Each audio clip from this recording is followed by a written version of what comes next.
Welcome to Box Football Show yang kali ini bermain ya, berlaga di laga away ya. Laga away kita di GBK. Kayak menyenangkan juga gitu dengan live podcast gitu ya. Di luar gitu ya. Kayak Australia kita ya. Away ke GBK. Oh iya benar. Dan kita sekarang nih bersama video Premier League Fan Festival kemarin 2 hari dan ada trofi resmi Premier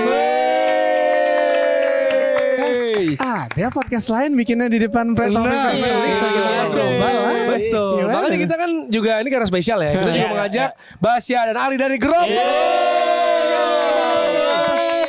Reds yang mana? Nottingham.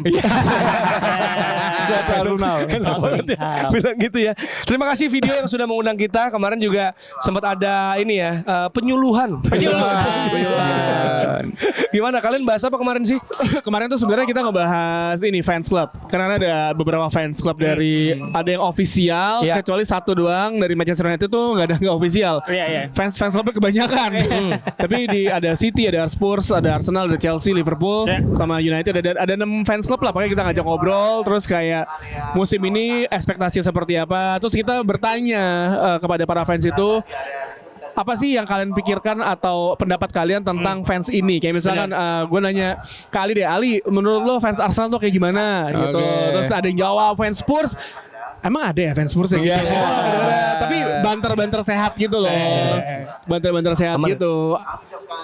Aman ya. Aman ya. Ini sekali ada yang mau share bareng kita juga soalnya. Gimana pengalaman lu kemarin? Pengalaman gue adalah gue akhirnya merasakan menjadi opening act dari Rumah Sakit dan Bernardia. Itu yang nonton beneran kayak rame kayak 30.000 deh nonton deh. Tapi hanya 50 orang yang menonton kita kayaknya. 100. Jadi tapi biasa ada irisan kan musik dan football. Bener. Gitu. Gue sih senang kan ditanya sama Firzi kan gitu kan. Lu dengerin Rumah Sakit nggak? Gitu kan. Oh enggak, Rosino. Gue dengerin dari lama banget Top Kinetic gitu kan. Lu bayangin yang lagi dengerin kita ada yang lagi pacaran gini, pelukan gini nih sebelah depan kita nih. Terus cuma ngobrol berdua ya, gue bilang kayak bang ngomongin bola, bang, abang mah nyari bola yang lain. Ali yang Basya gimana Ali? Kemarin pada 2 hari ya? Iya 2 hari gue. Atau setelah Liverpool kalah lu udah gak datang lagi besokannya? Gue ajak dia gak mau. Gak mau? Kalau Liverpool kalah gak keluar rumah gue. Oh gitu. Iya sakit hati. Itu makanya sakit hati ke rumah sakit. Iya. Tetap rumah sakit harusnya. Gue tadi bilang bahwa ini patut disyukuri sebenarnya kekalahan tersebut. Karena apa? Karena Senin libur. Oh iya benar. Jadi kan lu nggak ketemu teman di kantor, di sekolah, dapat ceng-cengan. Tapi udah dicengin dulu sama tim. Lu datang nggak tapi hari kedua? Hari kedua kemarin gue memang ada kendala, cuman gue ngelewatin. Oh ngelewatin. Ya. Karena harusnya lu sebenarnya datang. Ada Bernardia. Lu bisa nyanyi untungnya. Masih berputar. Harusnya lo. Tapi gimana? Basya pengalamannya?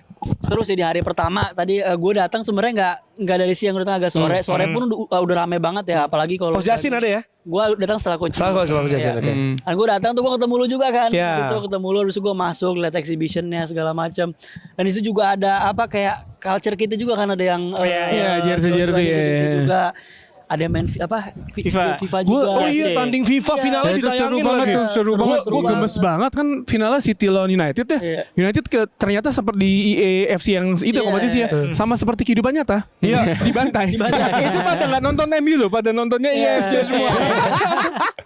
Tapi itu tuh diacak gitu ya. Karena gue liat ada orang pakai Brighton, ada orang pakai West Ham gitu ya. Benar. Seru banget ya maksudnya kayak gitu ya. Afif Safi stand up. Pecah. Akbar ada juga ya. Kalau nggak salah Iya. Seru banget gitu. Dan pastinya ini kita bisa melihat langsung trofi Premier League juga. Dan nih semoga bisa lama di sini ya. Tapi tadi gue ngobrol gitu, dia abisnya ke Bangkok, besok ke ini, ke India, ke China semuanya. Tapi yang menarik adalah ini trofi pitanya biru, sementara kita semua merah. Iya, semua merah di sini. Apakah ini adalah tahun terakhir ya kita melihat pitanya biru muda? Nah, itu kalau di sini kan di bawahnya itu ada Okira, ada kayak tulisan nama gitu ya. Nama ya. MU masih ada 2 di situ. Kita agak ke belakang tuh tadi. Ngomong-ngomong masalah Premier League nih, kemarin gue waktu di acaranya itu ada satu, kan ada tulisan-tulisan tuh yang momen-momen indah di Premier League. Nah, di situ ada satu tulisan gelar pertama milik Liverpool. Wah, keren. Premier League ya nggak? Nunggu sekian puluh tahun ya? Iya, 30 tahun. 30 tahun. Sampai bosen gue hidup juara-juara. Bosan hidup loh. Bahkan lu lahir pada nunggu tuh. Oke. Nah, tapi ada captionnya di situ, tulisan di situ, gelar pertama dari COVID-19. Bisa-bisanya Liverpool juara karena COVID. Padahal udah jelas. Di sini perlu dijelaskan tadi ya, bahwa ketika itu semua orang pengen sehat, pengen sembuh. Fans Liverpool doang pengen jadi juara Nah, gitu. itu. Ini demi kemaslahatan umat. Ini nih, iri.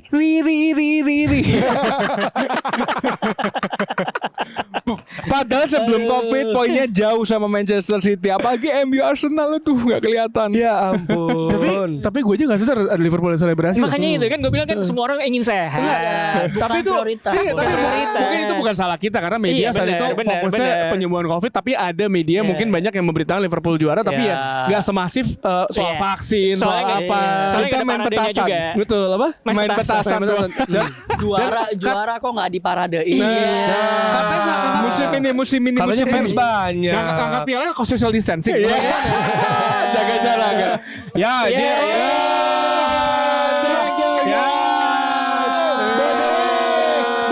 John ini fans Liverpool guys. John, come on Reds. Nah, sekarang gue udah tahu ya rasa jadi Odegaard. Ya. Lihat pialanya pindah ke Etihad, ya kan? Gue tahu rasanya sekarang. Daripada di gimana sih?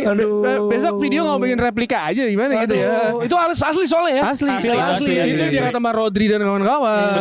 Betul. Pas Invincible juga. Oh, tapi beda warna kita ya. Kita warnanya emas.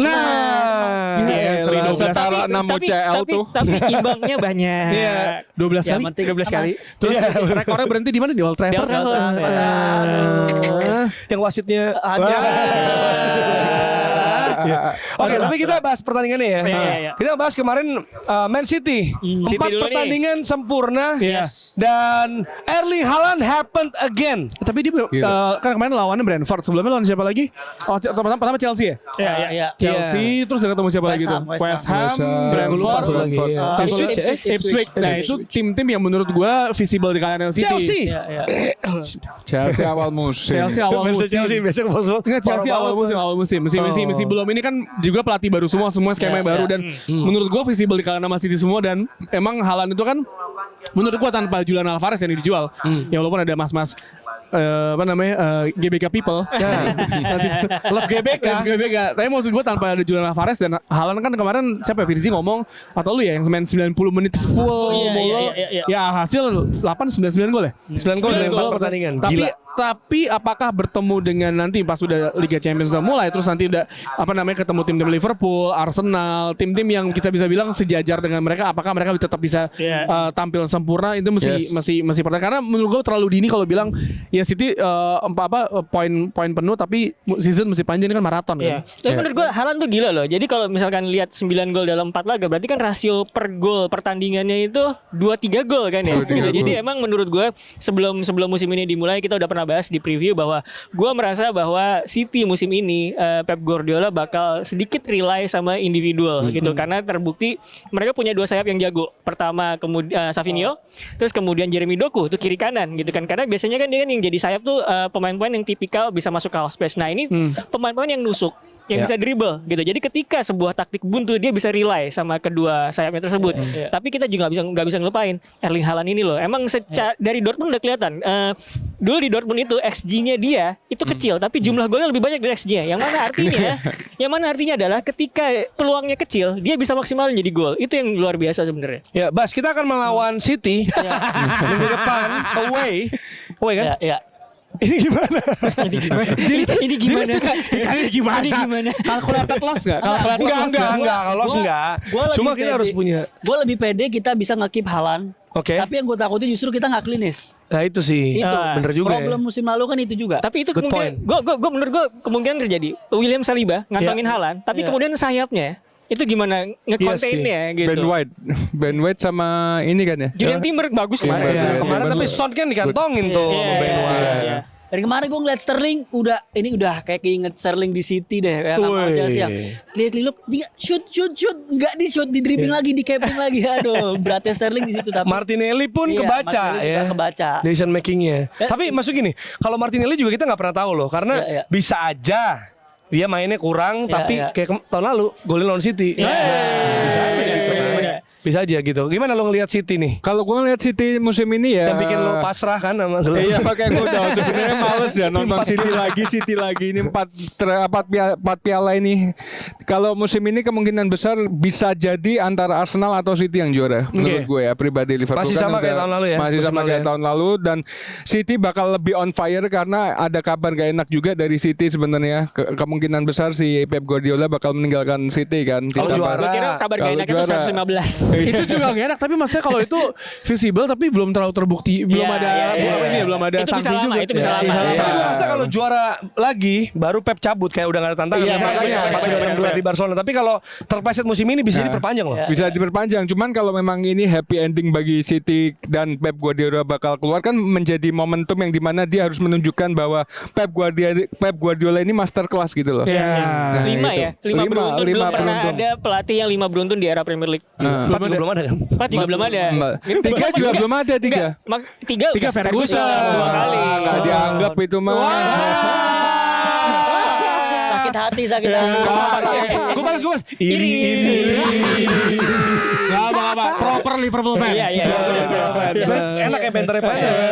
Itu juga sebenarnya menurut gue startnya nggak di luar Haaland ya. Padahal startnya juga agak reckless juga ya. Yeah. Golan lawan Ipswich di awal, golan lawan Brentford, Brentford di menit 1 juga dan sesuai lu kalau lihat press conference Pep dia bilang 30 menit pertama tuh Brentford di atas City gitu kan.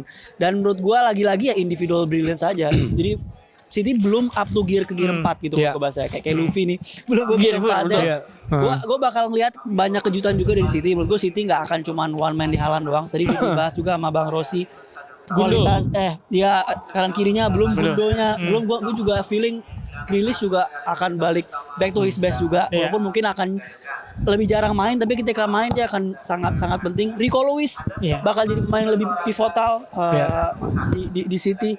Dan Gvardiol menurut gue mainnya juga musim lalu agak sedikit attacking, sekarang agak sedikit deep. Jadi menurut gue City ini terlalu banyak rotasi yang bikin lawan juga kadang-kadang juga ya bingung gimana melawannya gitu. Dia tadi nyebut Rico Lewis, sebenarnya ada satu pemain yang menurut gue cukup impress, pemain mudanya Oscar Bob sebenarnya. Oscar Bob. Jadi yang di apa namanya di Community Shield itu yang gue lihat dia dribblenya tuh dari dalam keluar terus masuk lagi gitu. Itu buat apa ngakalin marking. Itu menurut gue cara-cara yang sangat-sangat gue belum pernah lihat banyak orang melakukan itu gitu. Jadi itu adalah menunjukkan bahwa kepekaan terhadap ruang ya, mungkin cara bergeraknya itu. Jadi gue pikir gue pengen ngelihat Oscar Bob lebih jauh lagi dan tentu saja Ilkay Gundogan yang menurut gue bukan cuman kreator, tapi kalau misalkan lu familiar sama permainan Gundogan, ketika City deadlock, toto dia muncul di half space dari second line tuh masuk. Ya kan, entah dia ngasih operan atau assist atau bikin gol sendiri gitu. Nah, menurut gue ini yang bisa jadi pembeda. Tapi gue setuju juga sama Bang Tio tadi, dia bilang masalah Haaland dan terlalu cepat kita menilai karena gini, dari 4 pertandingan ini bisa dikatakan adalah tim besarnya adalah Chelsea, City. Chemistry-nya De Bruyne dengan Haaland ini kita lihat dan diuji untuk minggu depan karena Arsenal ini kan dari segi defense-nya lagi banget nih, solid, mantap lah istilahnya. Nah, gue pengen lihat nih apakah Haaland sama De Bruyne untuk melawan Arsenal minggu depan apakah masih sama seperti pertandingan-pertandingan sebelumnya. Kalau misalkan masih sama seperti pertandingan sebelumnya, baru bisa dikatakan bahwa chemistry permainan De Bruyne dengan Haaland itu bagus. Ya karena gue masih sama seperti musim lalu bahwa gue merasa gue sih nggak khawatir sama tim-tim besar sebenarnya. Maksudnya dalam arti kalau ketemu Arsenal ya. Kalau ketemu gitu ya. Toh di musim lalu juga lawan pesaing-pesaing kita lah atau mungkin traditional four itu nggak ada six bahkan nggak kalah. Tapi kepleset lawan Aston Villa sama Fulham. Iya kan. Fulhamnya home away lagi. Itu minimal yang seri jadi menang aja tuh udah ya kan. Itu atau salah satu dari Aston Villa itu bisa membuat Arsenal ada di atas City gitu. Jadi sebenarnya nggak ada yang salah juga dan sebenarnya kan bisa dibilang sehat juga. Ya, kita harus mengakui bahwa Arsenal sehat musim lalu dan juga nggak ada suspense kayak Rice kemarin yang membuat kita Arsenal ya bisa finish sejauh itu, maksudnya setinggi itu ya. Dan kayak kemarin ternyata ketika Declan Rice harus suspension, nggak ada Odegaard juga. Untungnya Spurs lawannya. Walaupun cukup ini ya, deg-degan juga. Juga sebenarnya jujur aja karena tengah agak bolong gitu. Jorginho udah kuning juga si siapa? Saliba juga kuning, si Timber ya lagi ada kuning juga tuh. Ya Timber juga kuning gitu. Tapi ternyata tetap bisa dapat 3 poin. Dan itu gue rasa masih memaksimalkan yang kayak gitu-gitu tuh karena ini lagi-lagi ya untuk liga. Kita ngomongin liga. Kalau liga tuh gue takutnya gue udah bilang sama kalian kan, gue kepleset sama tim-tim yang tim-tim kecil ya. harusnya bisa dimenangkan gitu loh. Bukan lawan tim besar. Karena gitu. gini, gue ingat banget ketika dulu bukannya flashback lagi, tapi misalnya ketika dulu zamannya Ferguson, United tuh sering banget kalah sama Liverpool, Arsenal, Chelsea, tapi mereka tidak pernah kalah sama tim-tim papan tengah, papan bawah karena itu kunci ya. Iya, itu karena itu kuncinya. Karena ketika lu lawan Chelsea, lawan misalnya lawan Arsenal, Chelsea, Liverpool gitu kan lu udah tahu nih pasti bakal keras di pertandingan kan. Dan ketika lawan tim-tim lain, nah itu yang sangat-sangat tricky. Jadi hitung-hitungannya seperti itu kan. Dan apalagi sekarang Premier League standarnya tinggi banget. Lu dapat 100 poinnya belum tentu lu juara. Lu punya 100 poin tapi City punya 101 poin nih juara dong dia. Nah, itu selalu kayak gitu. Liverpool yang ditentukan oleh tendangan Vincent Kompany yang cuma beda 1 poin kan akhir musimnya. Itu kan juga lu nyesek banget kan. Iya, parah itu. Anjing 1 poin doang. 1 poin doang. Dan dari screamer lagi. Dan itu sebenarnya kelakuan City itu udah bisa kelihatan ketika zamannya Aguero poin sama beda selisih gol mereka tetap juara. Dan itu ternyata tradisi mereka seperti itu. Clearance-nya John Stones. Iya. Walker juga ada Community Shield tapi. Iya. Jadi standarnya tuh udah naik. Lo bener kata Jerry, lo masih fit. Lo 100 poinnya gak cukup. Lo masih lebih dari itu gila. Small margin ya. Small margin, bener. Fine margin. Makanya Arteta di awal juga bilang we have to win 114 points karena sarkasme atau gimana. Karena orang bilang oh City juara mulu Liga Petani. Enggak dong. Lo lihat kalau liga lain kayak misalkan Bayern Munchen ketika juara Bundesliga, jarak poinnya kan jauh banget. PSG di Ligue 1 terus misalkan kita bisa bilang ketika Juventus masih juara di Serie A jaraknya jauh. Ini kan City juara tapi marginnya pendek-pendek banget, deket-deket banget. Ya paling gede berapa sih 6-5 poin, tapi itu kan juga sebenarnya juga sampai 2 pekan terakhir pun bisa kejar-kejaran. Bahkan ya kita sering bahas juga di box to box bahwa Arsenal invincible itu serinya banyak. Dan bahkan poinnya udah kita suka bahas di Arsenal bahwa poinnya jauh di bawah kita waktu kemarin nggak juara gitu kan. Dan terkait soal small margin ini kan Liverpool juga sempat ngerasain. Parah ini 2 kali gue. 2 kali lawan City. Tapi emang City adalah different beast ya. Ini different monster, beda banget apalagi ada cyborg namanya Haaland. Tapi yang pasti kalau kita bahas kemarin, North London is red. No Rice, no Odegaard, no Merino, no worries. No Calafiori, luar biasa. Jadi bagus dan jujur kalau gue pribadi, ini kita ngomongin liga ya. Setelah gue agak semi-semi trauma tipis juga disalib gitu ya. Jujur, gue nge-rate tinggi untuk clean sheet. Gitu ya. Misalnya 1-0 sama 2-0 gue lebih suka dibanding 2-1 atau 3-2, 3-1 bahkan gitu. Itu menunjukkan bahwa ada keseimbangan walaupun nggak klinis lagi-lagi gitu ya. Tapi bisa clean sheet itu menurut gue oke banget sih. Dan gue merasa gini. Tadi lu ngebahas fine margin kan, margin tipis gitu. Nah, Arsenal menurut gue menang dengan margin tipis, bukan secara skor doang ya, tapi secara permainan. Yang pertama lo bisa lihat cek gimana Mikel Arteta bilang yang penting dari laga ini adalah gimana kita defending di blok yang rendah. Dia bilang ya kan, di deep area dia bilang gitu kan ya. Nah, terus kemudian yang jadi gol adalah gol dari set piece gitu. Jadi itu 2 hal yang menurut gua bukan masuk ke aspek proaktif, lebih ke pragmatis gitu ya. Terlebih karena mereka kehilangan Odegaard sama Declan Rice gitu. Jadi menurut gua itu menunjukkan fine margin digunakan oleh Arsenal di situ ketika mereka sebenarnya udah jadi tim yang matang secara sistem sama taktik gitu loh. Jadi tinggal eksekusinya aja gimana. Nah, itu yang menurut gue ngebedain sama Spurs. Eksekusinya jelek. Dia kan nekan terus ya. Nekannya terus. Gue ngeliat beberapa kali bola itu masuk box Arsenal, tapi kemudian operan mereka buruk. Crossing kemudian bisa dihalau. Kayak gitu-gitu loh. Jadi makanya kemudian Ange Postecoglou bilang kita emang cuman lack belief di final third karena kita udah ngurung mereka. Cuman ya itu dia yang menurut gue yang membedakan antara Arsenal sama Spurs karena Arsenal udah matang secara sistem, secara taktik, secara eksekusi. Jadi playbooknya ketika mereka kemudian nggak punya pemain-pemain penting di dalam starting 11 sama di bench, gue bisa menggunakan cara lain. Nah, gitu. Ini high defensifnya dari Spurs ya, bisa dieksploitasi dengan terutama transisi, beberapa kali peluang. Tapi lu udah bilang juga, Bas, nggak klinis nih. Akhirnya golnya dari set piece itu bagus, tapi sebenarnya ada lebih banyak lagi peluang yang dihasilkan. Sebenarnya kan kalau kita lihat dari point of view-nya Arteta, apa dia bilang di press conference dari minggu sebelum international break, dia bilang, gue punya clear plan untuk ngelawan Spurs. Tapi along the way ada suspensionnya Rice, tiba-tiba Odegaard cedera, tiba-tiba Calafiori juga cedera, tiba-tiba Zinchenko juga cedera. Jadi dia benar-benar harus ngerubah tactical setupnya beberapa kali, yang mana itu juga menurut gua ya nggak gampang juga untuk lawan tim yang main di kandang Spurs yang sangat attacking. Dari sisi Ainge juga menurut gue lihat dia tahu Arsenal akan mainin Jorginho dan Partey akan main sedikit defensif, makanya dia berani mainin Bentancur, Maddison sama Kulusevski di tengah gitu. Yang mana menurut gue itu terlalu naif banget. Itu mungkin akan beda cerita kalau di awal dia udah mainin si Sarr duluan. Iya benar. Untuk ngontrol midfield, karena kita dengan 3 pemain attacking itu aja kita masih kalah possession kan. Benar. Gimana kalau dia punya Sarr atau siapa yang di tengah yang fighter ya. Yang kontrol midfield gitu loh. Ya. Dan lagi-lagi Arsenal nggak klinis, punya momen-momen counter attack break yang bagus. Menurut gua kalau secara chance kita lebih bagus di babak pertama daripada Spurs. Martinelli depan gawang lagi-lagi menurut gua tuh dia sangat harusnya bisa oper kanan atau bisa lebih ke wide lah. Dengan ke tengah ke sentral tuh menurut gua sangat kebaca banget gitu loh.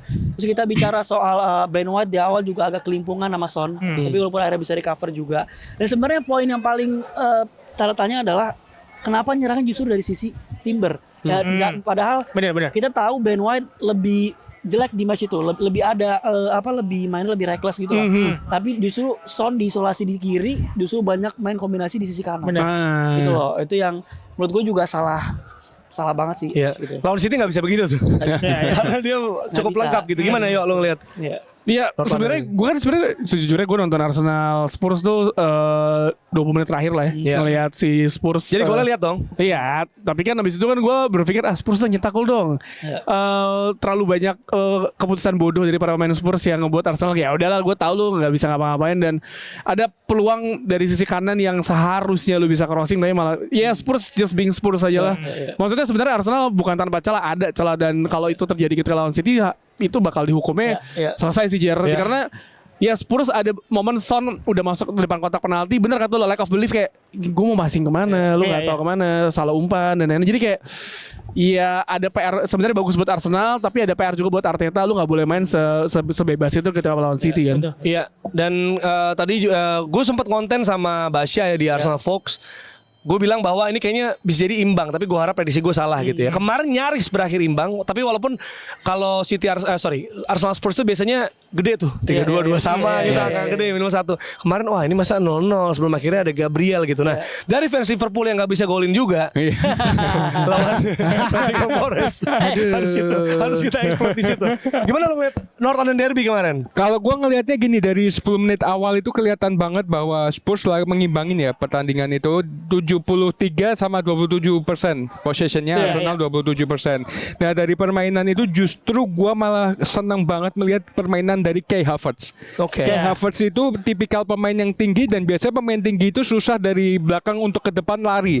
Kai Havertz itu semangat banget permainannya. Ditambah lagi kenapa banyak orang gue baca di komen-komentar yang bilang bahwa Bukayo Saka nggak kelihatan, malah justru orang-orang itu salah karena tahu Ben White ini ada di kelemahan di Ben White Arsenal. Nah, Bukayo Saka membantu pertahanan di situ. Nah, membantu pertahanan dari sisi kanan. Nah, kenapa mereka nggak menyerang dari sisi Ben White? Karena ada Bukayo Saka. Akhirnya mereka menyerang dari sisinya Timber di situ. Nah, di situ udah kelihatan banget kalau memang Spurs itu melakukan beberapa kali penyerangan, tapi memang lagi dan lagi backnya Arsenal itu sangat solid banget, susah ditembus. Gue harus mengakui bahwa pemain back terbaik saat ini adalah Saliba sama adalah David Raya. Betul. Ya, tiga itulah Saliba, Alisson sama Gabriel. Ini ya. Ada Alisson. William Saliba tuh ini ya back masa depannya Real Madrid. Gila. Nah itu kalau Arsenal udah juara ya, Arsenal udah juara, nggak apa-apa deh. Jangan dong. Juara Premier League sama Champions League tapi. Ya kalau udah dua itu, kalau masih gini, karena kita nggak bisa menafikan juga bahwa kalau di telepon Madrid mau gimana. Banyak pemain bilang gitu loh. Betul. Bahkan pelatih Ancelotti pas udah di Everton, oh iya ngapain nih gue? Tapi itu sama Real Madrid gitu loh. Iya sih. Itu aja tuh side quest. Karena Perez dia ancamannya juga serem. Ini cuma sekali aja ya, lu kalau nolak nggak bakal gue panggil lagi. Iya betul. Dan ini kan gue nonton di dokumenter yang di Apple TV gitu. Sebenarnya Ancelotti nanya ke Madrid, lu punya pemain gak yang bisa gue pinjam? Lu aja datang kata Perez. Lu aja mati. Walaupun Everton sama Arsenal gak bisa dibandingin. Cuma ini namanya pemain, kalau udah misalnya lama gak dapet trofi juga, mau gimana pun gue mengerti bahwa ya gue mau ngejar champion benar. apalagi gitu kan. Jadi Madrid adalah dalam tanda kutip jaminan gelar juga gitu kan. Makanya Van Persie pas pindah kan ya dia udah ngobrol manajemen. Kita mau bangun stadion nih, mau bayar utang nih. Kayaknya kurang kompetitif kan udah fair-fairan gitu kan. Jadi ya gue walaupun sebel tapi ternyata dia pindah dan juara gitu Bas. Kalau gue sih ngerasanya gitu pas Persie ya. Kecuali Ashley Cole kan ngumpet-ngumpet di hotel. Nah itu gue gak suka tuh. Kayak selingkuh aja. Ya maksud gue kalau Van Persie dia pengen juara walaupun kena prank sama Ferguson ya. Semusim doang. Langsung cabut ya. Iya, tapi ini apa? Kalau dari segi permainannya sebenarnya memang Arsenal butuh Odegaard ya. Kemarin ini tengahnya itu benar-benar butuh banget. Dan Declan Rice. Dan ya Declan Rice ya enggak terlalu lah Odegaard sebenarnya. Udah bisa main dari Los itu masih bagus Rodri sebenarnya daripada Oke, kalau itu oke gue terima. Kalau itu gue terima. McAllister. Kalau enggak, McAllister enggak. Gue berani Kalau debat. Rodri Declan gue udah ngelihat langsung di Berlin emang beda kelas aja. Beda kelas. Rodri gue terima. McAllister enggak, sorry. Super komputer, Rodri super komputer emang udah. Oke, kita bahas tepisan penalti Onana nih apakah cukup mengejutkan lagi? Gue mau highlight dikit semalam tuh gue senang banget lihat Nwaneri masuk. Oh ya, Arsenal ya. London Derby jarang banget gue ngeliat Arteta mainin pemain muda di big match yang benar ketika masih unggulnya 1-0 nih. Iya, belum aman ya bisa belum dibilang. aman, masih rawan tapi dia berani mainin Nwaneri. Ini berarti ya kita tahu kenapa Vieira sama Smith Rowe cabut ya kepercayaan untuk sebentar kan gue udah sering banget ngejeri soal ini ya. Eddie Nketiah apa kabar? Main kemarin di Palace starting loh. Mainnya bagus banget ya. Wah, biasa aja. Kenapa sih main Arsenal tuh ada emosional? Kenapa Mbak Nketiah? Sebenarnya ini sama kayak waktu itu kita kesel sama Giroud. Sebenarnya karena emang boardnya nggak ngasih striker yang mumpuni aja. Mungkin kalau satu kita punya striker yang mumpuni misalkan Haaland. Iya. Nketiah second option deh. Second option ya. Mungkin kita nggak bakal gimana ya. Tapi Giroud Martial gimana coba fans MU? Martial awal musim menjanjikan nyetak gol gawang Liverpool. Dia juga golin lawan MU cuy. Tapi Martial punya banyak momen bagus udah. Habis itu udah. Benteke misalnya. Kan bagus. Bener. Tapi Ricky Lambert Balotelli Tapi menurut gue ini Nwaneri kenapa kemudian dimainin menurut gue karena Arteta udah ngeliat pertandingan itu berjalan ke arahnya Arsenal sesuai yang gue inginkan gitu. Memang gue nggak dengan kekurangan pemain segala macam, gue memang tidak bisa meminta lebih. Makanya kemudian ketika kita udah bisa meredam Spurs itu sebenarnya sudah cukup gitu. Terlebih kalau menurut gue ini buat Waldo juga kelemahannya Ange Postecoglou meskipun ofensif itu kadang-kadang kayak mobil tapi nggak punya grip. Nggak punya. Gas saja terus. Pedro Porro adalah my best player gitu kali ya. Yang sangat merepresentasikan in a nutshell Spurs Pedro Porro. Jadi menurut gue kalau mau dianalogikan memang sangat-sangat agresif. Cuman ini kayak mobil nggak punya grip. Dan ketika nggak punya grip kadang-kadang ketika mereka melaju terlalu kencang jadi kayak nggak punya kontrol gitu. Itu kelihatan kemarin gitu. Kayak semalam ini Pereznya Red Bull nabrak Sainz tuh. Oh itu tengah jalan itu gitu. Karena ini kan liga yang panjang ya. Harus ada pertimbangan gitu kontrol. Dan gue senangnya karena biasanya kalau musim lalu yang dimasuk itu Kiwior bukan Nwaneri. Kiwior. Sekarang Nwaneri. Kan fans Arsenal gitu kan kayak kesempatan dong pemain muda dikasih sama Arteta di North London Derby. Perfect, luar biasa. Nketiah kan juga dari akademi. Kenapa sih? Nketiah lagi. Saka aja dulu. Bukan bias banget kalau ngomong Nketiah. Kenapa sih? Gak cuma dia. Gue nanya sama Vincent Rompis juga kayak jawabannya kayak gimana ya? Kenapa sih pada sebenci semua? Bagus saya di Gordo. Yo gimana tapi sampai penalti Onana? Mengubah segalanya. Gue tuh yakin. Tapi nggak nunjuk lagi ya. Enggak. Tapi gue kalau yang nunjuk itu kalau misalkan itu ketepis, itu jadi legenda cuy. Iya sih. Kalau saya kan enggak. Tapi kan itu ketepis. Tapi gue selalu bilang ada ketika United bermain terus tiba-tiba ada satu pemain yang melakukan kesalahan yang kayak gak penting aja. Diogo Dalot yang babak pertama emang ditai-taiin banget sama pemain di sisi kanannya Southampton. Dan untungnya Onana gagal dan akhirnya kebalikannya di situ ada De Ligt di situ. Terus gue juga nggak menyangka seorang Marcus Rashford bisa nyetak gol.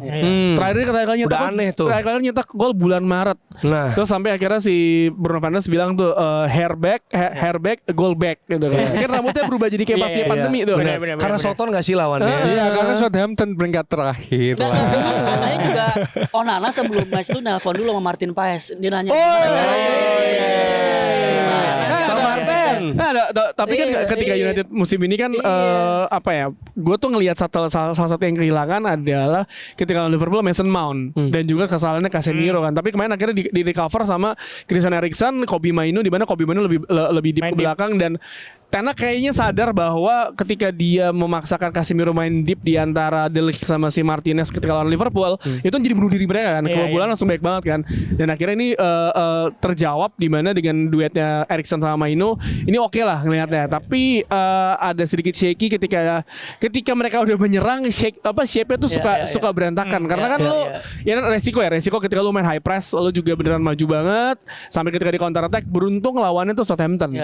Tapi Cersei nggak bisa gitu lawan Van Dijk ya. Nggak bisa. Tapi kan bagus, banyak kepujian tuh buat Cersei. Yes, sebenarnya ini permasalahan Van Dijk sama Ziggy sampai di timnas Belanda loh. Disapa juga kagak. Gila.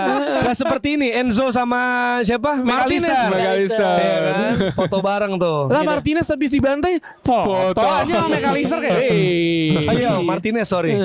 Tapi menurut gue gini, jadi buat ngejelasin kenapa kemudian Dalot itu shaky, terus kemudian Casemiro ketika lawan Liverpool itu shaky, menurut gue kemarin nge-tweet.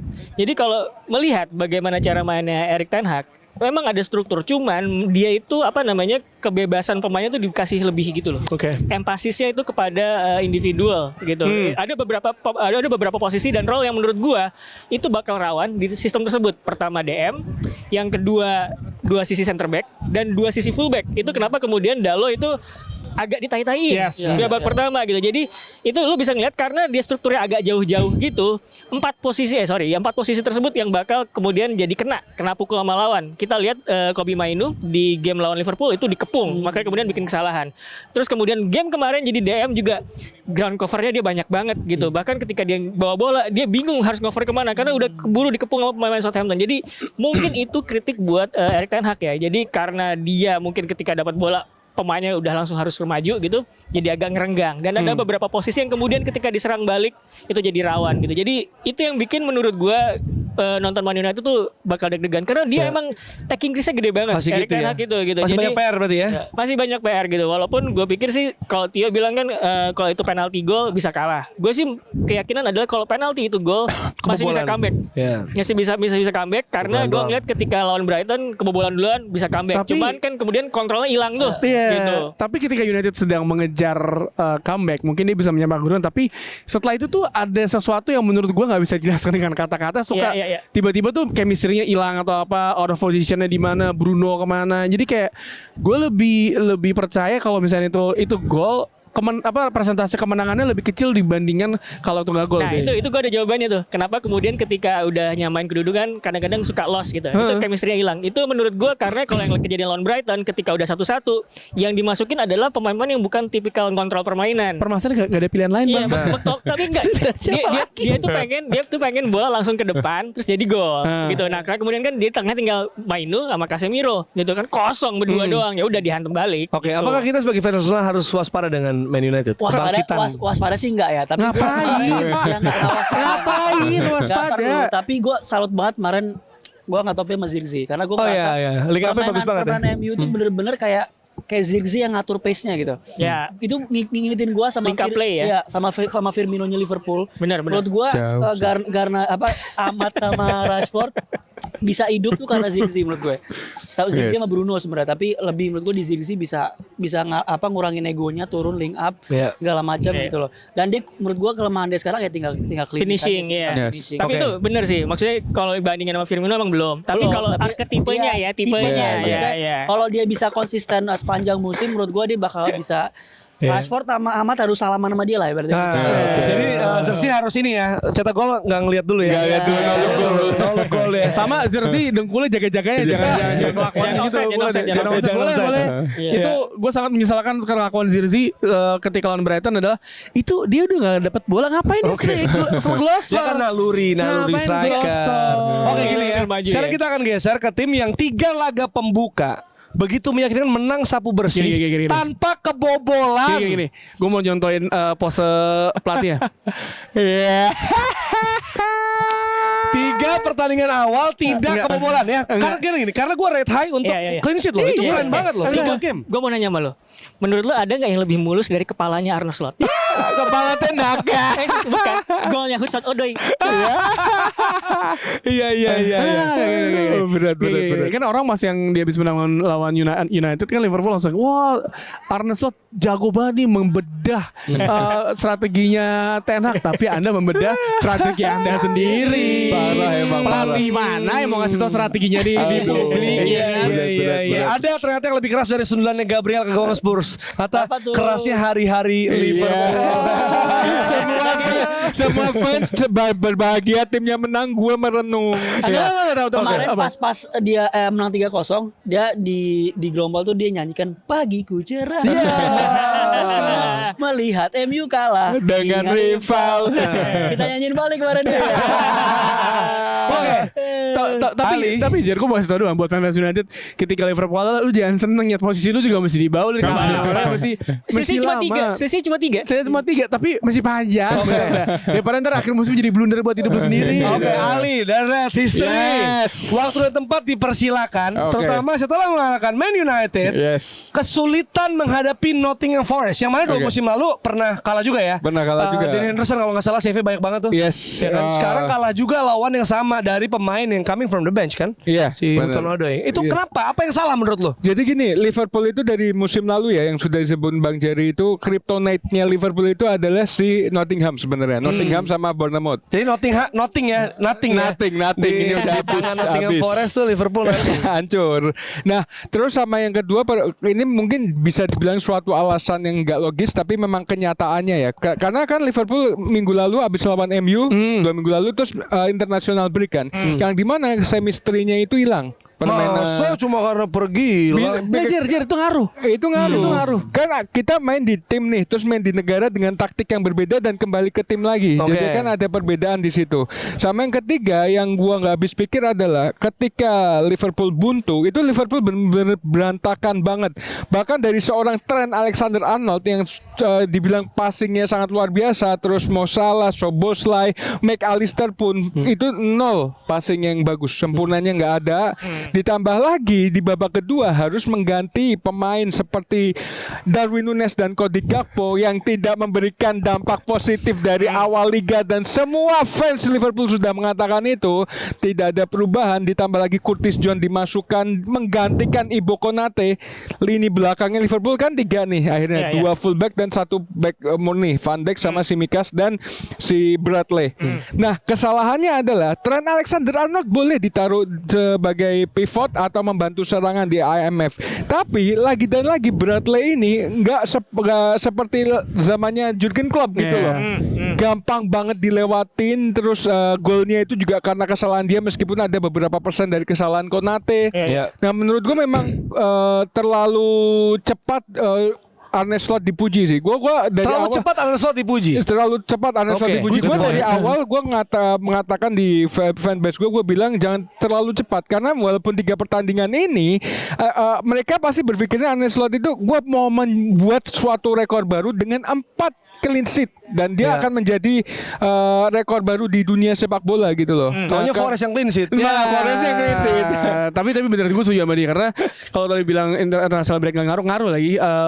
Beruntung bagi United yang habis dibantai 3-0 sama Liverpool, international break restart lagi. Tapi kurang beruntung kalau tim-tim yang baru nyetel pelatih baru tensinya menurun, hilang dan lu baru masuk lagi. Ini contohnya seperti Liverpool. Tapi ngomongin soal jangan terlalu cepat memuji Arne Slot. Jujur kita beberapa kali memuji Arne Slot ya, terutama untuk 3 laga awal lawan United juga bisa menang gitu kan. Nah, gimana nih? Apakah memang mentok kita tadi kan ngomongnya buntu ya, katanya dipakai adalah buntu. Apakah buntu lawan tim yang nggak kepancing ngepres atau gimana gitu? Maksudnya dia sebenarnya bagus kan, tapi mentok Ros. Jadi kita ngemuji Arne Slot, tapi kita juga berulang kali ngebahas bahwa karena taktiknya Arne Slot ini kan sama kayak Roberto De Zerbi di Brighton ya, dia ngemancing orang buat ngepres dulu. Ketika orang udah maju, lawan udah maju, dia menyerang space yang ditinggalin sama lawan. Itu kan Brightonnya De Zerbi seperti itu. Nah, Arne Slot dari preseason itu semuanya caranya begitu, bahkan dia bisa menang lawan Man United, lawan Arsenal di preseason dengan cara yang sama gitu. Jadi kemudian orang patternnya seperti ini. Nah dengan pattern seperti itu kita kemudian mikirkan jadi ini lawan kayak gimana ya yang misalkan bikin dia bakal kesulitan. Ya tentu saja yang jawaban paling gampang adalah lawan yang nggak kepancing buat maju. Nah kemarin Nottingham Forest itu pelatihnya Nuno Espirito Santo yang mana udah dari zaman di Wolves adalah pelatih yang defensif, pragmatis, dan dia bakal milih untuk nunggu. Nah benar kemudian yang kejadian di lawan Forest seperti itu. Walaupun Luis Diaz punya peluang, beberapa pemain lain juga punya peluang gitu. Cuman walaupun sporadis ya jatuhnya ya gitu ya. Cuman gue pikir ya masih adalah peluang. Tapi yang kemudian disorot adalah gimana kemudian nanti Liverpool kalau misalkan ketemu tim-tim yang gak kepancing buat pressing, buat naik gitu. Ngebongkarnya gimana. Nah biasanya yang kemudian dilakukan kalau ngomongin taktik nih ya. Ngomongin taktik adalah biasanya kalau tim ketemu yang main low block itu adalah quick passing sebenarnya, quick passing sama pergerakan tanpa bola yang cepat itu satu. Yang kedua, cara kedua yang bisa dipakai adalah main makin melebar sebenarnya. City musim kemarin ketika jadi juara Champions League itu ngadepin beberapa tim yang defensif, caranya dia adalah muter-muterin bola sampai sayap atau overload di sayap gitu. Jadi kepecah gitu. Fokusnya kepecah dan ada ruang baru kemudian masuk ke ruang tersebut. Nah, mungkin juga itu kenapa yang dimainin adalah Diogo Jota, Cody Gakpo, yang mana menurut gua itu pinter buat nyari ruang atau mancing pemain keluar dari ruangnya gitu kan. Cody Gakpo kan ketika dia main di tengah harapannya kayak Firmino gitu kan. Jota juga kadang-kadang pocket of space dia bisa nyari gitu. Mungkin itu alasannya kenapa kemudian mereka dimainkan. Oke, dan pelatih lawannya yang tadi bisa memaksimalkan dan juga mengeksploit kelemahan kelemahan Arsenal adalah Nuno Espirito Santo yang mana udah begitu kenyang juga pengalaman Premier League gitu, Bas. Ya, setuju. Menurut gue juga sebenarnya gue nggak bisa nyalahin approach-nya Arne Slot. Bentar, Bas. Ya sorry. Biar enak. Nah, habis dipeluk ditarik nih. Emang Arsenal itu sebenarnya love hate relationship aja. Gimana nih? Nah ini menurut gue sebenarnya yang dilakukan Arsenal itu udah benar karena ketika lo udah punya filosofi main seperti itu. Untuk ngebongkar tim yang sangat pragmatis adalah di kombinasi passing menurut gue dan beberapa coba nge-shoot dan lain-lain.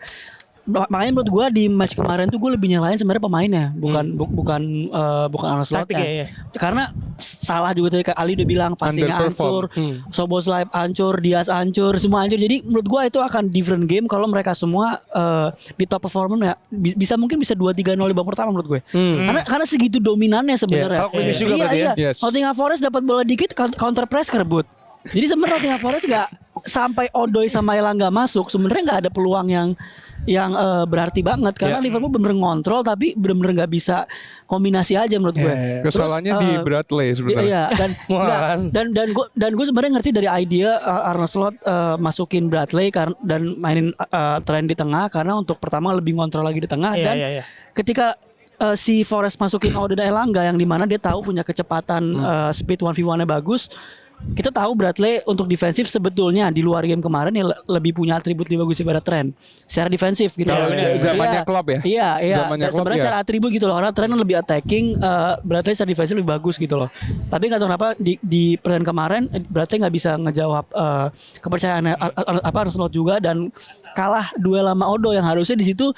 Dia nih yang bisa jadi momen yang saviornya gitu loh yang bisa nahan Odoi sama Elangganya gitu. Tapi sebenarnya dari Arne Slotnya sendiri yang salah. Udah tahu Bradley ini dimasukin di babak kedua itu nggak pernah perform. Sebelumnya juga dimasukin babak kedua. Siapa lagi? Soalnya Arne Slotnya yang main.